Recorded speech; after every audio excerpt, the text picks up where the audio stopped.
Setelah season tomat di Rochester selesai, kita road trip ke Caboolture, Queensland. Michelle duduk di belakang gabung sama koper-koper karena mobilnya nggak muat. Jadi saya akan menempuh perjalanan 17 jam dengan keadaan seperti ini. Bisa kalian lihat dalamnya. Oke. Bismillah.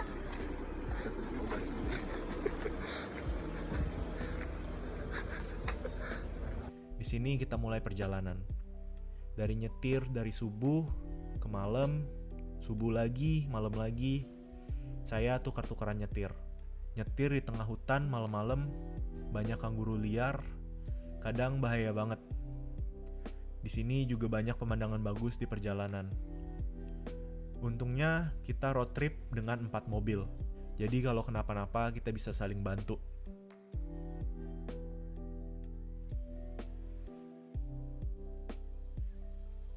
Hasil nyetir malam-malam di tengah hutan, banyak nyawa yang melayang.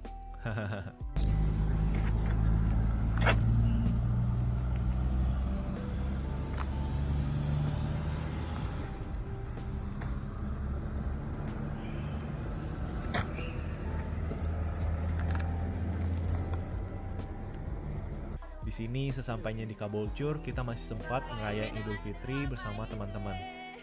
Di sini rambut saya mulai panjang banget. Nggak saya potong karena mencoba hemat dari duit potong rambut.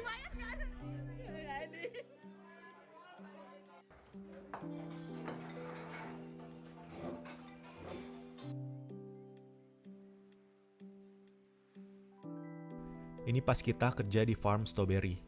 Nama farmnya Donnybrook. Di sini nggak dapat uang sebanyak Rochester, tapi nggak seburuk Mildura. Paling nggak kita mampu untuk bayar rent. Kita dapat aja uang dari berbagai sumber.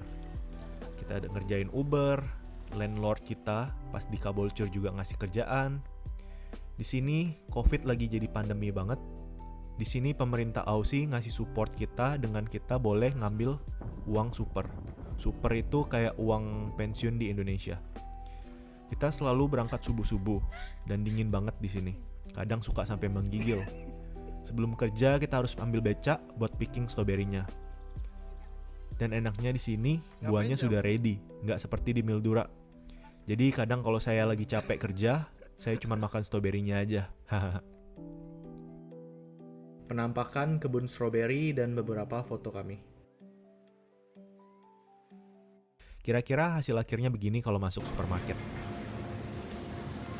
Di Caboolture itu banyak gunung-gunung dan pemandangannya yang bagus. Jadinya di sini kayak liburan melepas penat dari Rochester.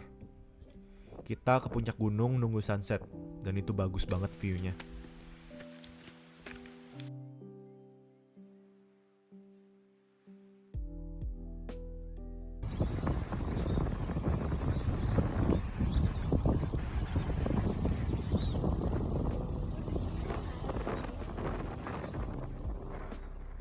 Dan di tengah-tengah kerjaan strawberry ini, saya apply kerjaan di Emerald untuk picking citrus, karena mikir buat mulai nabung lagi. Saya dapat info dari teman-teman di Emerald bisa dapat $200 per hari. Cukup kerja 7 hari seminggu, kita bisa dapat $1.400. Sesederhana itu pikiran saya. Tapi di sini bukan hourly rate, tapi pick rate. Jadi semakin cepat kamu picking, semakin banyak uang yang kamu dapatkan. Saya kerja beberapa hari aja di sini karena manajemen farmnya kurang bagus. Di farm ini kita nggak boleh ngobrol, nggak boleh dengar lagu, harus fokus picking jeruk aja. Kita dianggap sebodoh itu nggak bisa multitasking, jadi semua pikernya pada resign. Di sini kontraktornya agri labor, mereka juga nggak sanggup dan akhirnya mundur. Ini teman saya, dia salah satu yang paling cepat picking citrus dan tangannya kepotong. Setelah ikutan resign, saya balik lagi ke Caboolture. Di sini saya kerja picking raspberry.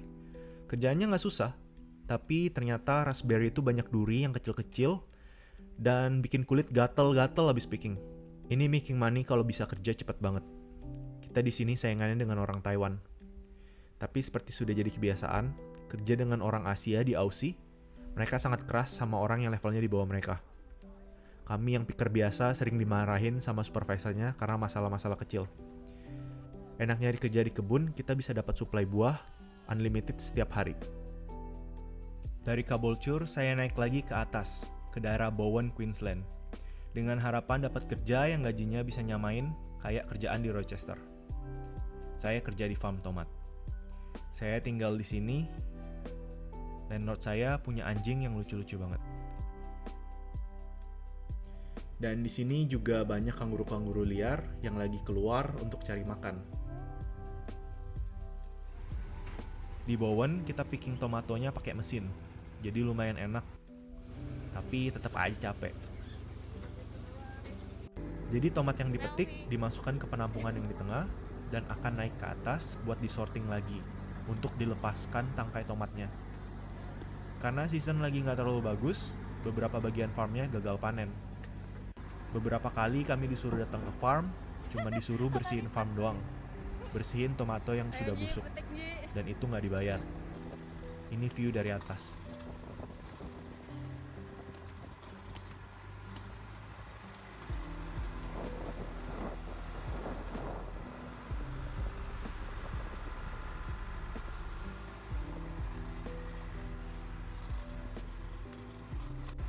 Ini saat kita pindah ke bagian farm yang lain.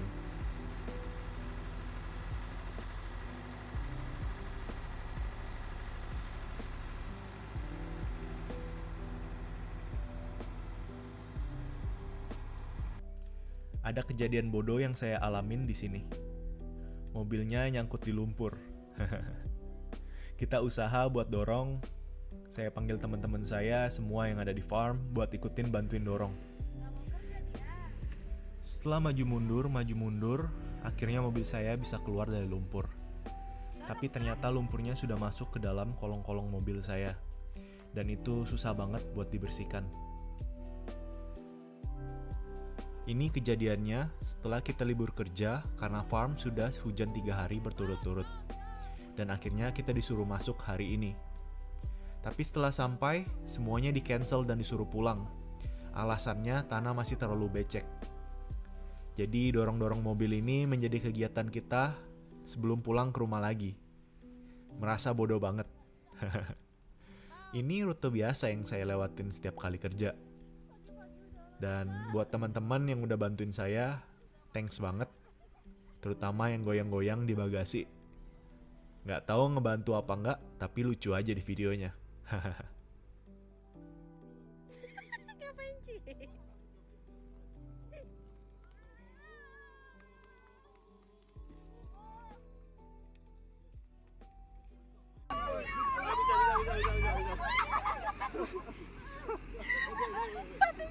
Sepatu gua jangan lepas anjir. Mana sepatu? Sepatunya lepas. Akhirnya mobil keluar juga dari lumpur. Tapi ternyata lumpurnya sudah masuk ke dalam. Dan susah banget untuk dibersihinnya. Kalau ada day off, kita mainnya ke pantai atau nggak ke gunung-gunung lihat pemandangan. Overall, pengalaman farm saya nggak begitu bagus. Saya belajar banyak untuk lebih menghargai orang yang kerja di farm. Tanpa mereka, mana ada sih stok di supermarket? Di sini saya mulai ngerti yang biasa dibilang di Aussie bisa dapat kerja puluhan juta dalam sebulan. Kadang itu clickbait aja. Ada faktor-faktor lain juga seperti edukasi, tempat, dan etika orangnya dalam bekerja itu sendiri bagaimana. Setelah ini saya menuju Cairns, kota yang di awal saya kerja di farm mangga. Cerita saya di farm berakhir di sini. Saya mulai capek pindah-pindah setiap season, mulai pengen settle di satu tempat, dan saya pikir Cairns adalah kota yang bagus buat itu. Kalau saya nggak bisa dapat kerjaan di hospitality, paling nggak saya bisa lagi naik ke Maribah untuk kerja di farm mango. Itu pikir saya. That's my experience.